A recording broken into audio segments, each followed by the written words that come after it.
الحمد لله رب العالمين، والصلاة والسلام على سيد الأنبياء والمرسلين وخاتم النبيين سيدنا محمد وآله وصحبه أجمعين، ومن تبعهم بإحسان ودعا بدعوتهم إلى يوم الدين. أما بعد، قال الله سبحانه وتعالى في القرآن المجيد والفرقان الحميد: أعوذ بالله من الشيطان الرجيم، بسم الله الرحمن الرحيم. وبشر الصابرين الذين إذا أصابتهم مصيبة قالوا إنا لله وإنا إليه راجعون، أولئك عليهم صلوات من ربهم ورحمة وأولئك هم المهتدون. صدق اللہ العظیم.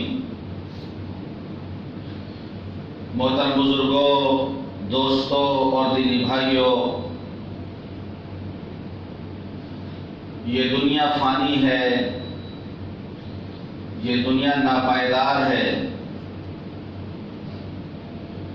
آخرت باقی ہے، آخرت پائیدار ہے اور آخرت بہتر بھی ہے. بل تؤثرون الحیات الدنیا، تم دنیا کی زندگی کو ترجیح دیتے ہو. والآخرۃ خیر وابقی، جبکہ آخرت بہتر ہے اور باقی رہنے والی ہے. تم دنیا کی زندگی کو ترجیح دیتے ہو. والآخرۃ خیر وابقی، آخرت باقی رہنے والی اور بہتر ہے. انسان اس دنیا میں اس طرح جیتا ہے جیسے اسے کبھی مرنا ہی نہیں، اور مر اس طرح جاتا ہے کہ جیسے کبھی جیا ہی نہیں. زندگی کی پلاننگ کرتا ہے، سال ہر سال کی پلاننگ کرتا ہے اور موت اس کے تان میں ہوتی ہے. پوری زندگی کہتا رہتا ہے میرا مال میرا مال، اور آخر میں مال چھوڑ کر وارثوں کے لیے چلا جاتا ہے.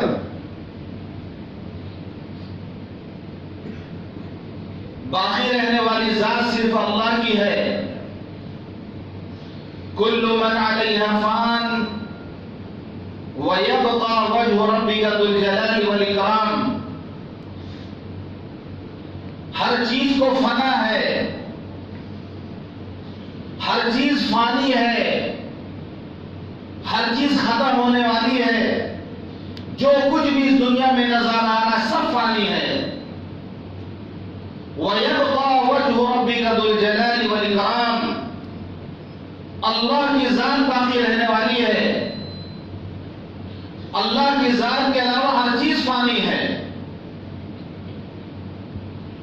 جو اس دنیا میں آیا ہے وہ جائے گا، جو زندہ ہے وہ مرے گا. کل نفس ذائقۃ الموت، ہر جاندار کو موت کا مزہ چکھنا ہے. وَإِنَّمَا تُوَفَّوْنَ أُجُورَكُمْ يَوْمَ الْقِيَامَةِ، قیامت کے دن تمہیں پورا پورا اجر ملے گا. فَمَنْ يَعْمَلْ مِثْقَالَ ذَرَّةٍ خَيْرًا يَرَهُ، جس نے ذرہ برابر نیکی کی ہوگی وہ بھی اس کو دیکھ لے گا. وَمَنْ يَعْمَلْ مِثْقَالَ ذَرَّةٍ شَرًّا يَرَهُ، اور جس نے ذرہ برابر برائی کی ہوگی وہ بھی اس کو دیکھ لے گا. وَإِنَّمَا تُوَفَّوْنَ أُجُورَكُمْ يَوْمَ الْقِيَامَةِ، قیامت کے دن تمہیں پورا پورا اجر ملے گا. فَمَنْ زُحْزِحَ عَنِ النَّارِ، جو جہنم سے بچ گیا. وَأُدْخِلَ الْجَنَّةَ، جنت میں داخل ہو گیا. فَقَدْ فَازَ، وہ کامیاب ہو گیا. فَمَنْ زُحْزِحَ عَنِ النَّارِ، جو جہنم سے بچ گیا، جو جہنم سے بچا لیا گیا. وَأُدْخِلَ الْجَنَّةَ، جنت میں داخل کر دیا گیا، فَقَدْ فَازَ، وہ کامیاب ہوا۔ یہ ہے کامیابی جس سے بڑی کامیابی کا تصور نہیں کیا جا سکتا۔ وَمَا الْحَيَاةُ الدُّنْيَا إِلَّا مَتَاعُ الْغُرُورِ، دنیاوی زندگی تو دھوکے کا سامان ہے، یہاں پر انسان کو دھوکہ لگا ہوا ہے۔ وَمَا الْحَيَاةُ الدُّنْيَا إِلَّا مَتَاعُ الْغُرُورِ، دنیاوی زندگی کو دھوکے کا سامان ہے۔ ہم سب کو دھوکہ لگا ہوا ہے کہ ابھی کہاں ہمیں بڑھنا ہے، ابھی تو ہمیں بہت جینا ہے، سب کو دھوکہ لگا ہوا ہے۔ دنیا میں کو اللہ نے دار الغرور کہا ہے، دھوکے کا گھر ہے یہ، اور ہم سب اس دھوکے میں مبتلا ہیں۔ یا ایھا الناس ان وعد اللہ حق، اللہ کہتا ہے کہ لوگوں اللہ کا وعدہ سچ ہے، اللہ کا وعدہ حق ہے، تمہیں مرنا ہے، تمہیں اس دنیا چھوڑ کے جانا ہے۔ فلا تغرنکم الحیاۃ الدنیا، دیکھو دنیا کی زندگی تمہیں دھوکے میں نہ ڈال دے۔ ولا یغررکم باللہ الغرور، کوئی دھوکہ دینے والی چیز تمہیں دھوکے میں نہ ڈال دے اللہ کی طرف سے۔ ان الشیطان لکم عدو، شیطان تمہارا دشمن ہے، فاتخذوہ عدوا، اس کو دشمن سمجھو، تمہارا سب سے بڑا دشمن ہے شیطان۔ وہ تمہیں بہکاتا ہے، تمہیں ورگلاتا ہے، تمہیں دھوکے میں رکھتا ہے۔ آج ملک کے حالات ہم دیکھتے ہیں، لوگوں کی بھیڑ ہے جو دفتروں کا چکر کاٹ رہی ہے اپنے کاغذات درست کرانے کے لیے، جو لمبی لمبی لائن میں لگے ہوئے ہیں اپنے راشن کارڈ کو بنوانے اور صحیح کرانے کے لیے، اپنے آدھار کارڈ کو بنوانے صحیح کرانے کے لیے لائن لگائے ہوئے لوگ،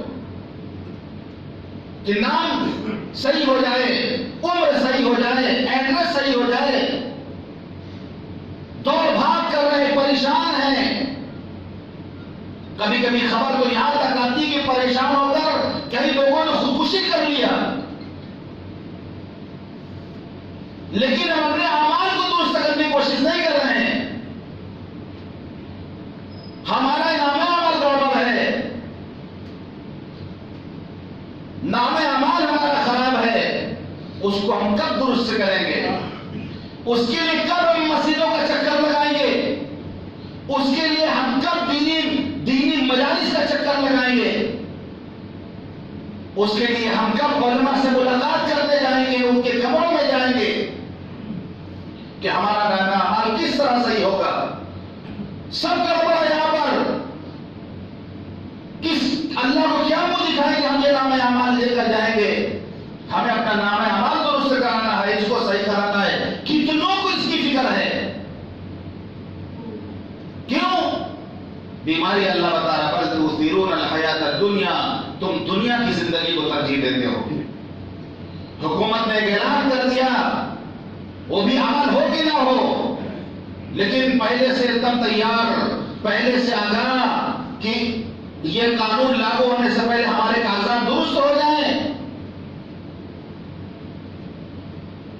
اللہ کہہ رہا کل نفس ذائقۃ الموت، تم میں سارے کو مرنا ہے، ہر ایک کو ہمارے پاس آنا ہے، ہم دیکھیں گے تمہارے نام اعمال،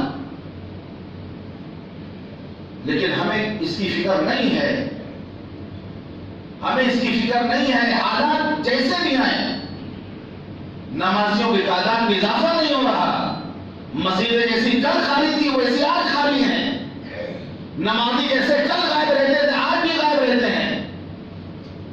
ہم سب کچھ کر لیں گے، اللہ کی طرف ہم متوجہ نہیں ہوں گے۔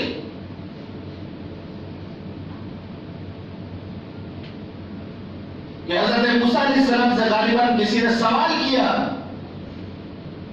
کہ اگر ہر چیز قضاء الہی، ہر چیز کو اکٹھا کر کے اور اللہ تعالیٰ تیر چلائے تو آدمی بھاگ کے کہاں جائے؟ تو حضرت موسیٰ علیہ السلام نے جواب دیا بچنے کا ایک ہی طریقہ ہے کہ تیر چلانے والے کے بعد جا کے کھڑا ہو جاؤ. بچنے کا ایک ہی طریقہ ہے کہ تیر چلانے والے کے پاس جا کے کھڑے ہو جاؤ, اس کے پاس پہنچ جاؤ, وہ تیر نہیں چلا پائے گا, دور بھاگو گے تو تیر مارے گا. حالات کے تیر ہم پر برس رہے ہیں, ہم اس سے نپٹ رہے ہیں, بھاگ رہے ہیں, اور تیر ہمارے پیٹھ پہ لگ رہے ہیں. آ کر کے تیر چلانے والے کے پاس ہم جا کے کھڑے ہو جائیں, اللہ کے دربار میں کہ گر جائیں, گر جائیں اللہ کے سامنے آ کر. اللہ ہی حالات بدلنے والا ہے, اللہ کے سوا کوئی طاقت نہیں جو حالات بدل دے. اللہ دلوں کا بدلنے والا ہے, اللہ کے سوا کوئی طاقت نہیں جو کسی کا دل بدل دے. اللہ ہدایت دینے والا ہے, اللہ کے علاوہ کوئی کسی کو ہدایت نہیں دے سکتا. من يهده الله فلا مضل له ومن يضلله فلا هادي له. اللہ جسے ہدایت دے اسے کوئی گمراہ نہیں کر سکتا, اور اللہ جسے گمراہ کر دے اسے کوئی ہدایت نہیں دے سکتا. ومن يهن الله فما له من مكرم. اللہ جس کو بے عزت کر دے اس کو کوئی عزت نہیں دے سکتا. وتعز من تشاء وتذل من تشاء. جسے چاہے اللہ عزت دے, جسے چاہے اللہ ذلیل کرے. تو ہم اپنے اعمال کو کب درست کریں گے؟ صرف اس بھروسے بیٹھے بھی ہیں کہ ابھی ہمیں مرنا نہیں ہے. انتقال کی خبر ہم سنتے ہیں, اعلان ہم سنتے ہیں, جنازہ اپنے کندھے میں اٹھا کے لے کے جاتے ہیں, لیکن ایک بار بھی نہیں سوچتے کہ ایک وقت آئے گا کہ ہمارا جنازہ بھی اسی طرح اٹھے گا. ہم دوسروں کا اعلان سن کر کے نظر انداز کر دیتے ہیں, یہ بھول جاتے ہیں یہ دن ہمارے نام کا بھی اعلان ہوگا, ایک دن ہمارے نام کا بھی اعلان ہوگا. وَإِذَا حَمَلْتَ إِلَى الْقُبُورِ جَنَازَةً فَاعْلَمْ بِأَنَّكَ بَعْدَهَا مَحْمُولُ. عربی شاعر کہتا ہے جب تم کسی جنازے کو اپنے کندھے پر لے کر قبرستان جاتے ہو, فَاعْلَمْ جان لو بِأَنَّكَ بَعْدَهَا کہ اس کے بعد محمول تمہیں بھی اسی طرح اٹھا کے لے جایا جائے گا, تمہیں بھی اسی طرح اٹھا کے لے جایا جائے گا. جیسا کہ آپ نے بھی اعلان سنا, میں نے بھی اعلان سنا کہ لاڈے بھائی کا انتقال ہو گیا. وہ سامنے میرے بیٹھتے تھے, وہ بالکل سامنے, ان کی جگہ خاص تھی, اور جب میں تقریر کرتا تو سامنے بیٹھتے دیکھا کرتے تھے وہ. لیکن آج وہ جگہ خالی ہو گئی, وہ جگہ کسی اور نے آ کے لے لی. اچانک انتقال, ایک جھٹکا لگا, ایک صدمہ پہنچا. میرے بڑے بھائی جیسے تھے وہ, بڑے ملنسار, بڑی محبت سے ملتے تھے وہ. جب ملاقات ہوتی خیر خیریت دیتے تھے وہ, اور جمعے کے دن پابندی سے وقت سے پہلے آ کر اپنی خاص جگہ پر بیٹھ جاتے تھے. لیکن آج وہ جگہ خالی ہو گئی. انہیں بھی نہیں پتا نہ ہوگا کہ کچھ دن پہلے اپنے چچا کو کانا دے کر ان کو دفن کر کے آئے تھے, اور آج ان کا انتقال ہو گیا.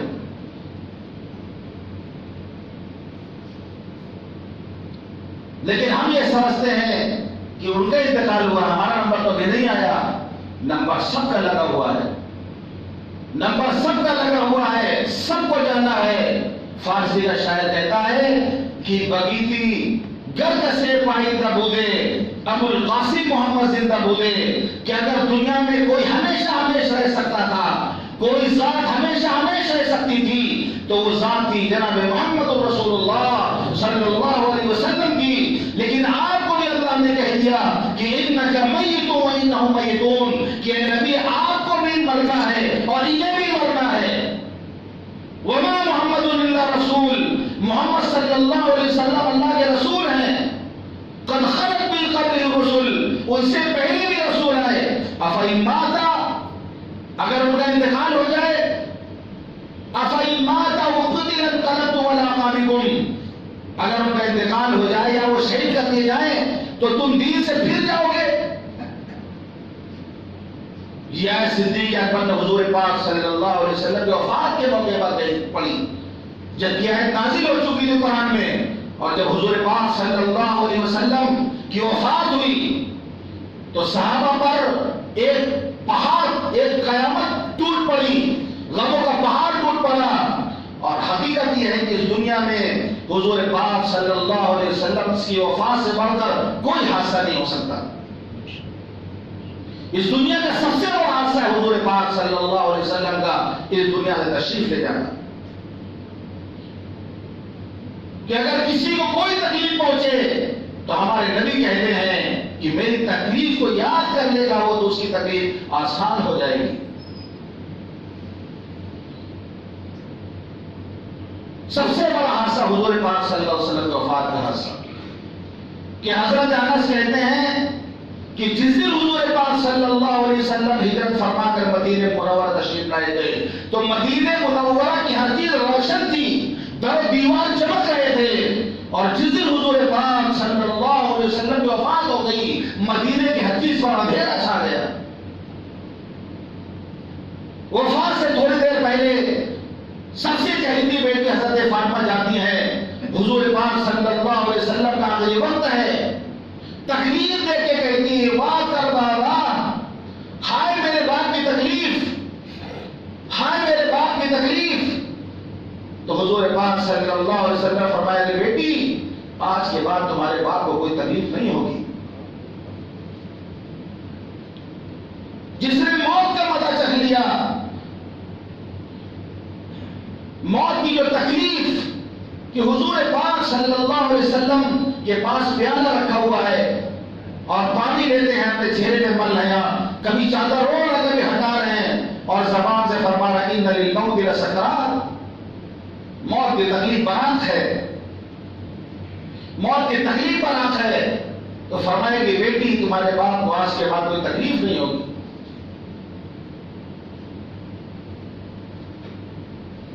کان میں حضرت فاطمہ نے فرمایا تو حضرت فاطمہ رونے لگی، پھر ایک بات کان میں ارشاد فرمائی تو ہنسنے لگی۔ بعد میں حضرت عائشہ نے پوچھا کہ حضور پاک صلی اللہ علیہ وسلم نے کیا بتایا تھا؟ ایک بات تم رو رہی تھی پھر ہنس رہی تھی۔ تو حضرت فاطمہ نے بتایا کہ ابا نے پہلی بار میرے کان میں بتایا کہ بیٹی اس بیماری میں انتقال کر جاؤں گا، میری وفات ہو جائے گی۔ میں یہ سن کر رونے لگی۔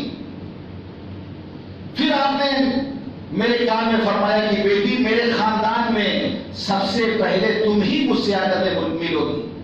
تو میں یہ سن کر کے ہنسنے لگی کہ حضور پاک صلی اللہ علیہ وسلم کی وفات کے بعد حضرت فاطمہ کا انتقال ہو گیا رضی اللہ عنہ۔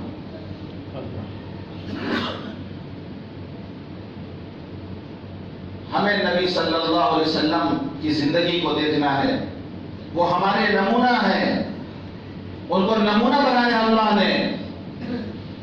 بڑی سے بڑی تکلیف پہنچ جائے، کسی کا انتقال ہو جائے، اولاد کا انتقال ہو جائے، والد کا انتقال ہو جائے، ماں کا انتقال ہو جائے، بڑی سے بڑا حادثہ ہو جائے، حضور پاک صلی اللہ علیہ وسلم کی تکلیف کو آدمی اگر یاد کر لے اس کی تکلیف آسان ہو جائے گی۔ اللہ کے سب سے چہیتے بندے، سارے انبیاء کے سردار ہیں، دنیا میں اس حال میں تشریف لاتے ہیں کہ والد کا سایہ سر سے اڑ چکا ہے، یتیم پیدا ہوتے ہیں،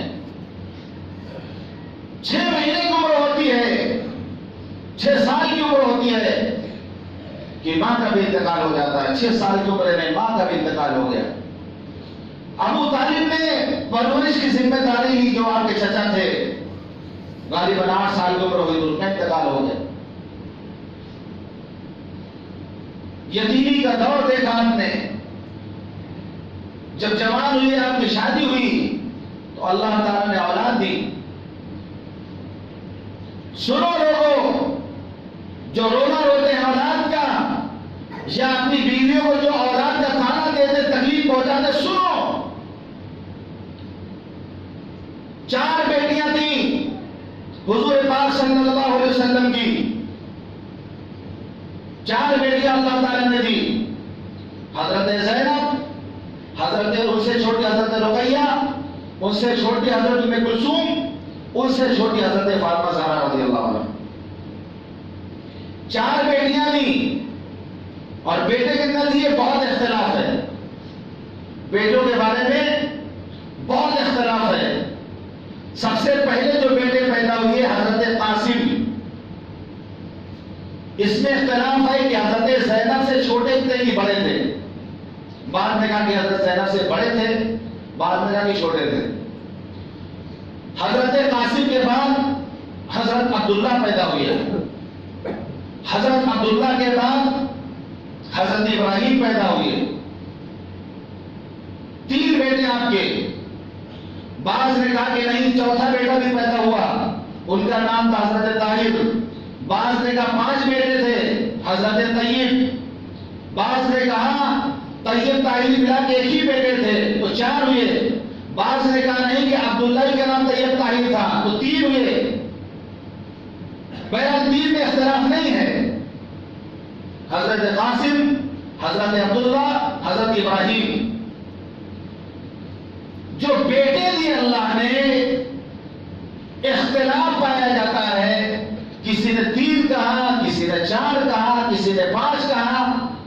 اختلاف اس لیے ہوا کہ ان سب کا انتقال بچپن میں ہوا، اور اس وقت date of birth birth certificate نہیں بنایا جاتا تھا مکے میں، اور اتنے مطلب صحابہ کرام جیسی جماعت بھی نہیں تھی اس وقت کہ جو لکھتی نوٹ کرتی۔ ابتدائی دور تھا بالکل، تو ان کی تاریخ پیدائش نہیں لکھی جا سکی، کیونکہ اس وقت لکھنے کا رواج نہیں تھا، اس لیے اتنا اختلاف پایا جاتا ہے۔ جس طرح حضور پاک صلی اللہ علیہ وسلم کی ولادت میں اختلاف ہے، 2 ربیع الاول، 8 ربیع الاول، 9 ربیع الاول، 10 ربیع الاول، 12 ربیع الاول، یہ 5 طور پائے جاتے ہیں آپ کے۔ کیوں پائے جاتے ہیں؟ کہ اس وقت بھی لکھنے کا رواج نہیں تھا، تو اولاد کے اختلاف ہوا۔ بہرحال جو بھی اللہ نے بیٹے دیے تھے ان کا انتقال بچپن میں ہو گیا۔ حضرت ابو القاسم، حضرت قاسم جو تھے تقریباً 2 سال کی عمر میں ان کا انتقال ہو گیا۔ حضرت عبداللہ کے بھی بچپن میں انتقال ہو گیا، تو حضور پاک صلی اللہ علیہ وسلم کی کنیت ہے ابو القاسم، وہی پہلے بیٹے کے نام پہ ابو القاسم آپ کی کنیت ہے۔ کئی کہ حدیث میں آتا ہے ابو القاسم صلی اللہ علیہ وسلم، یہ آپ کی کنیت ہے۔ سب سے چھوٹے بیٹے حضرت ابراہیم جو مدینہ منورہ میں پیدا ہوئے۔ آپ کی ساری اولاد حضرت خدیجہ سے ہے، ساری اولاد حضرت خدیجہ سے ہے، سوائے حضرت ابراہیم کے جو حضور پاک صلی اللہ علیہ وسلم کی بیوی تھے حضرت ماریہ قبطیہ، جو مصر کی رہنے والی تھے حضرت ماریہ، ان سے حضرت ابراہیم پیدا ہوئے۔ اللہ نے بیٹے دیے لیکن سب کو بچپن میں اللہ نے لے لیا، سب کو بچپن میں لے لیا۔ بیٹیوں کو اللہ نے باقی رکھا، بیٹیوں سے آپ کا نسب چلا، آپ کی نسل بیٹیوں سے چلی، بیٹے سے نہیں چلی۔ تو اگر کسی کے پاس بیٹیاں ہی بیٹیاں ہیں تو وہ سوچ لے کہ ہمارے نبی کے پاس ہی بیٹیاں ہی تھی۔ اگر کسی کے اولاد کا انتقال، بیٹے کا انتقال بچپن میں ہوتا ہے تو یہ سوچنا چاہیے کہ حضور پاک صلی اللہ علیہ وسلم کے بیٹوں کا بھی انتقال بچپن میں ہوا، اللہ نے اولاد کو بچپن ہی میں لے لیا۔ جوان اولاد کا انتقال اگر ہوتا ہے تو سن لیجئے، 3 جوان بیٹیوں کو حضور پاک صلی اللہ علیہ وسلم نے اپنے ہاتھوں سے دفن کیا تھا۔ حضرت زینب، حضرت رقیہ، حضرت ام کلثوم، سب کا انتقال حضور پاک صلی اللہ علیہ وسلم کی زندگی میں ہو گیا تھا۔ سب کو اپنے ہاتھوں سے آپ نے دفن کیا، اور جاتے وقت دنیا سے حضرت فاطمہ سے کہہ کے جا رہے ہیں بیٹی سب سے پہلے تم مجھ سے آگے ملو گی۔ 3 نواسے ہوئے، حضرت حسن، حضرت حسین، حضرت محسن۔ تیسروں کو لوگ نہیں جانتے ہیں، تیسرے کو لوگ نہیں جانتے، حضرت حسن، حضرت حسین، حضرت محسن، جن کو اللہ کے رسول نے جن کا نام رکھا تھا شبر، شبیر، مشبر۔ حضرت حسن کا نام آپ نے رکھا شبر، حضرت حسین کا شبیر، حضرت محسن کا مشبر۔ یہ کسی نبی کے نام پہ انہوں نے، کسی نبی کے بیٹے تھے غالباً، ان کے نام پہ آپ نے نام رکھا تھا۔ اور آپ کے جو بیٹے تھے حضرت ابراہیم جو آخری لخت جگر جو تھے، جن کی ولادت مدینے میں ہوئی تھی، تو حضور پاک صلی اللہ علیہ وسلم نے 7ویں دن آپ نے عقیقہ کیا، 2 جانور ذبح کیا آپ نے، بال کو دفن کروا دیا آپ نے، چاندی صدقہ کیا آپ نے، اور ابراہیم نام رکھا، فرمایا میں اپنے باپ حضرت ابراہیم کے نام پہ اپنے بیٹے کا نام ابراہیم رکھتا ہوں۔ پھر دائی کے پاس بھیج دیا پرورش کے لیے چلے گئے۔ وہ 16-17 مہینے کی عمر رہی ہوگی کہ ان کا بھی انتقال ہو گیا، حضرت ابراہیم کا بھی انتقال ہو گیا۔ آخری وقت تھا، حضور پاک صلی اللہ علیہ وسلم کو جب معلوم ہوا تو آپ دائی کے گھر تشریف لے گئے۔ جانکنی کا عالم تھا، حضرت ابراہیم کو آپ نے گود میں لیا۔ آخری تھا، سانس اکھڑ رہی تھی، آنکھوں سے آنسو جاری ہو گئے، آپ کی آنکھوں سے آنسو بہنے لگے۔ تو حضرت عبدالرحمن بن عوف نے فرمایا اللہ کے رسول آپ نے رونے سے منع کیا ہے، آپ خود رو رہے ہیں۔ فرمایا عبدالرحمن یہ محبت کے آنسو ہیں، یہ محبت کے آنسو ہیں جو اللہ نے اپنے بندوں کے دلوں کے اندر رکھا ہے، اس سے منع نہیں کیا گیا۔ واویلا مچانا، شور کر کے رونا، نوحہ کرنا، اس سے منع کیا گیا ہے۔ لیکن بے اختیار اگر کسی کی موت پر آنسو نکل آئے، آنسو بہ جائیں، تو یہ محبت ہے جو اللہ تعالیٰ نے اپنے بندوں کے دلوں میں رکھا ہے۔ تو 16-17 سال کی عمر میں حضرت ابراہیم کا بھی انتقال ہو گیا، لیکن آپ نے فرمایا تھا اس موقع پر، یہ فرمایا تھا اس موقع پر کہ آنکھیں آنسو بہا رہی ہیں، دل غمزدہ ہے، لیکن ہم صرف وہی بات اپنی زبان سے کہیں گے جس سے ہمارا رب راضی ہو۔ وَإِنَّا بِفِرَاقِكَ يَا إِبْرَاهِيمُ لَمَحْزُونُونَ، اے ابراہیم تمہاری جدائی سے ہم سب غمزدہ ہیں، اے ابراہیم تمہاری جدائی سے ہم سب غمزدہ ہیں، لیکن اب صرف وہی بات کہیں گے جو اللہ کو راضی کرنے والی ہو۔ کوئی شکوہ شکایت نہیں، کوئی حرب شکایت نہیں، کوئی شور ہنگامہ نہیں، صبر کیا آپ نے۔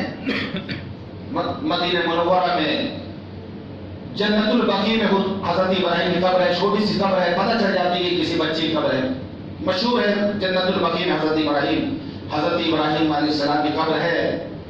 اور انہیں کے جو ہے سرحانے حضرت امام مالک کی قبر ہے، حضرت امام نافع کی قبر ہے۔ بہرحال حضور پاک صلی اللہ علیہ وسلم نے یہ جواب دیا کہ محبت کے آنسو ہیں، جزا فضا سے منع کیا گیا ہے، شکوہ شکایت سے منع کیا گیا ہے، بیٹھ کر کے رونے سے منع کیا گیا ہے کہ آدمی گا گا کے روئے، آدمی دعا کرے، جیسے کہ بہت سے عورتوں کی عادت ہوتی ہے کہ گا گا کے روتی ہیں، ایک لہجہ بنا کے روتی ہیں، اس سے منع کیا گیا۔ یہاں تک حدیث میں کہا گیا اس طرح رونے کی وجہ سے میت کو قبر میں تکلیف پہنچتی ہے، میت کو قبر میں تکلیف پہنچتی ہے رونے والیوں کو رونے سے۔ تو آنسو نکلے وہ منع نہیں ہے، لیکن شکوہ شکایت نہیں ہونی چاہیے۔ کہ حدیث میں آتا ہے کہ حضور پاک صلی اللہ علیہ وسلم کا ایک گزر ایک عورت کے پاس سے ہوا جو کہ قبر پر بیٹھ کر رو رہی تھی، تو آپ نے فرمایا صبر کرو، اللہ سے ثواب کی امید رکھو۔ اس نے آپ کو پہچانا نہیں، وہ تکلیف کر رہی ہوگی، اس نے کہا کہ اب دور ہٹ جائیے، مجھے جو تکلیف پہنچی وہ آپ کو تکلیف نہیں پہنچی۔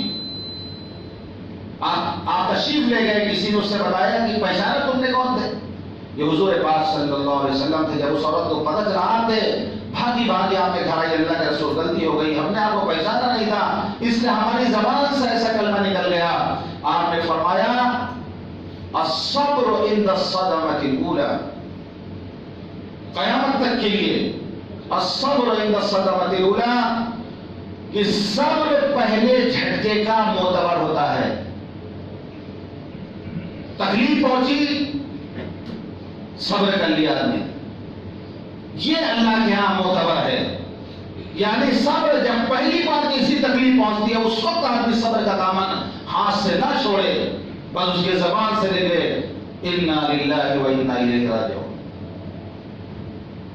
ہم سب اللہ ہی کے لیے ہیں، ہم سب کو اللہ ہی کے پاس جانا ہے ایک دن، صبر کر لے اس وقت، یہ ہے صبر معتبر۔ خوب روگا لیا، خوب نوحہ ماتم کر لیا، اس کے بعد صبر کر لیا، یہ صبر معتبر نہیں ہے۔ بعد میں تو صبر آ ہی جاتا ہے، پھر معتبر صبر ہوئے گی عند الصدمۃ الاولى، چھٹکا لگا کہ انا للہ و انا الیہ راجعون۔ وبشر الصابرین، اے نبی آپ صبر کرنے والوں کو خوشخبری سنا دیجئے۔ وبشر الصابرین الذین اذا اصابتهم مصیبہ، کہ جب انہیں کوئی مصیبت پہنچتی ہے تو کہتے ہیں انا للہ و انا الیہ راجعون۔ اولئک علیہم صلوات من ربہم ورحمہ واولئک هم المہتدون. اللہ کی طرف سے رحمت، اللہ کی مہربانی، ہدایت ان کو ملتی ہے صبر کرنے والوں کو. تو جو صبر کرتا ہے اس کے لیے خوشخبری ہے. صبر کا بدلہ جنت ہے. صبر کرتا ہے اپنی تکلیف پر، اللہ اس گناہوں کو مٹاتا ہے. جیسا کہ میں نے بتایا تھا حدیث میں، یہاں کانٹا بھی چبھتا ہے یا اس سے کم درجے کی بھی تکلیف پہنچتی ہے، اس کے ذریعے اللہ اس کے گناہوں کو مٹاتا ہے. تو میرے بھائیوں، آج کا پیغام یہی ہے کہ ہم اپنے نامہ اعمال کو درست کرنے کی فکر میں لگ جائیں. ہم اپنے نامہ اعمال کو درست کرنے کی فکر میں لگے کہ ہمارا نامہ اعمال کس طرح درست ہوگا. ہم اللہ کی طرف متوجہ ہوں، ہم اللہ سے رجوع کریں، ہم اللہ کے سامنے معافی مانگیں، اللہ کے سامنے ہم گڑگڑائیں. کیونکہ موت کس وقت آ جائے، اچانک آ جائے، کس وقت آ جائے بتا کے نہیں آئے گی. کبھی بھی کوئی کسی وقت مر سکتا ہے. جب تک سانس چل رہی ہے توبہ کا دروازہ بھی کھلا ہوا ہے. ان اللہ یقبل توبۃ العبد ما لم یغرغر. اللہ تعالیٰ بندے کی توبہ اس وقت تک قبول کرتا رہتا ہے جب تک کہ اس کے گلے میں ایک آخری وقت جو ہوتا ہے دنیا سے جانے کا، تو خر خر کی ایک آواز اس کے حلق سے نکلتی ہے. اس کے نکلنے سے پہلے تک اللہ توبہ قبول کرتا ہے. لیکن جب آخری وقت آ جائے اور وہ خر خر کی آواز نکلنے لگے گلے سے اس کے، اور دنیا سے جانے کا وقت آ جائے، اس وقت توبہ کرے گا تو اللہ توبہ قبول نہیں کرتا. جیسے فرعون جب ڈوب رہا تھا تو اس نے کہا تھا کہ میں ایمان لایا موسیٰ ہارون کے رب پر، تو اللہ نے کہا اب ایمان لانے سے کیا ہوگا، اب ایمان لانا فائدہ نہیں دے گا. تو جب تک ہماری سانس چل رہی ہے، جب تک ہم زندہ ہیں، ہمارے پاس موقع ہے زندگی کو ہم غنیمت سمجھیں. ایک رات دن کے اوقات کو ہم غنیمت سمجھیں، ان کو مفید بنائیں، ان کو کارآمد بنائیں، ان کو برباد ہونے سے بچائیں، مفید بنائیں. یہ زندگی قیمتی ہے، آخرت کا دار و مدار اس دنیاوی زندگی پر ہے. ہم تھوڑا سا جاگیں، تھوڑا بیدار ہوں، اپنے آپ کو تبدیل کرنے کی کوشش کریں، کیونکہ ہمیں اللہ کے سامنے جانا ہے. ایک ایک چیز کا ہمیں حساب دینا ہے. یہ سبق یہ ہمیں یاد ہونا چاہیے، یہ سبق ہم کو بھولنا نہیں چاہیے. اور اس کی تیاری ہمیں جو امتحان دینا ہے، جو جواب دینا ہے قیامت کے دن، اس کی تیاری ہم ابھی سے کریں. اللہ تعالی ہم سب کو کہنے اور سننے زیادہ عمل کرنے کی توفیق عطا فرمائے. وآخر دعوانا الحمدللہ رب العالمین.